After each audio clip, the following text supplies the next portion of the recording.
How was chlorine gas used in World War I chemical attacks?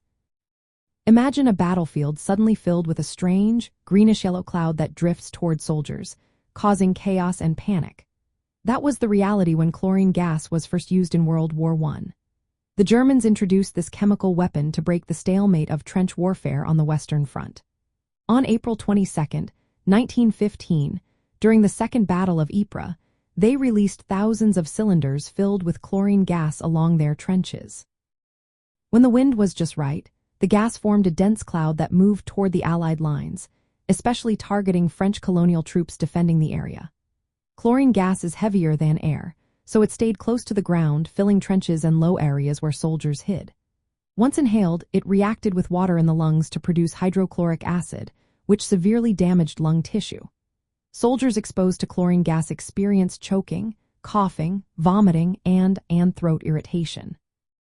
In high doses, it could cause pulmonary edema, filling the lungs with fluid and causing victims to drown while still on land.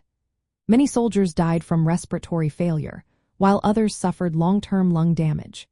The initial use of chlorine gas created panic and confusion among the troops, forcing them to abandon their positions and creating a gap in the defensive line.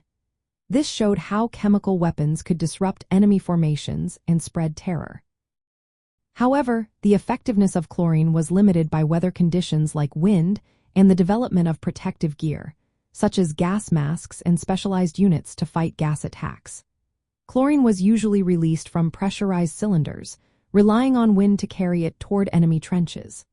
Later, the Germans also used artillery shells filled with chlorine, which allowed for more precise targeting and did not depend on wind. Sometimes, chlorine was combined with other chemicals like phosgene and mustard gas to increase lethality and overcome protective measures. The use of chlorine gas marked a new phase in military tactics, making chemical warfare a feared part of the conflict. It also led to advances in medical treatment for gas victims and the development of protective equipment, shaping future warfare and military strategy.